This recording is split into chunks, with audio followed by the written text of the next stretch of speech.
Mikrofon, da genau. Und hier, da steht ihr schon super. Und da auch und da auch. Sehr gut. Fürs Bild muss es ja auch gut aussehen, ne? Super. Alles klar, dann legen wir noch mal los. Und ich mache jetzt nur noch ganz wenig. Alles klar, kann losgehen. Dann wieder die Musik. Und jetzt ihr. Was für ein Hammer-Ausblick.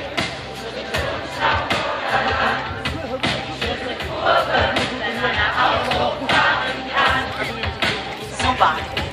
Dann sind wir das hier im Deister und auch im Wohlfühlen Meister. Urlaubsfeeling, was wir nicht jeden Tag.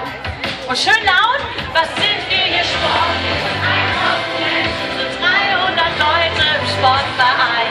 Beim Glockenschlag um 18 Uhr sind die Kinder bald ein. Unser Refrain, unsere Perle im Deister, hier am Nabel der Welt. Wenn woanders kein Schnee mehr fällt, schneit es hier meistens weiter. Und die Perle im Deister und kommen gern hier zurück, weil es in Niedstedt am schönsten ist, weil es hier am schönsten ist. Super, das passt schon mal von der Lautstärke.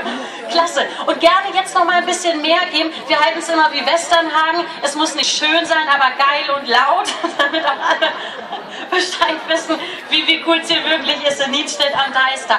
Klar, der ein oder andere Husten, der kommt natürlich raus, aber es lohnt sich, glaubt mir, denn wir verewigen uns, ja. Der Song wird dann ja erstmal am Montag in der Moin-Show das erste Mal auf Antenne Niedersachsen zu hören sein, um 7:37 Uhr. Dann läuft er immer wieder und dann machen wir ja noch ein tolles Facebook-Video und das könnt ihr dann auch überall dann wieder teilen.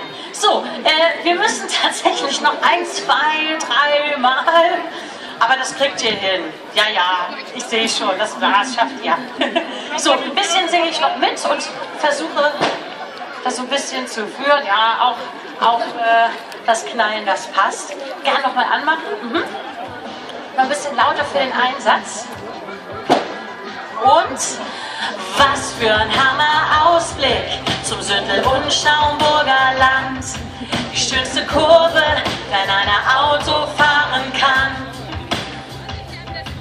Dann sind wir das hier im Deister und auch zum Wohlfühlen. Das zweite Video, was ich jetzt anfangen musste. Urlaubsfeeling. Das ist das zweite jetzt, die zweite Aufnahme. Ich habe noch 400 Mbit.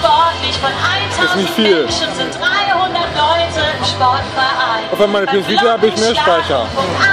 Aber die habe ich nicht mit.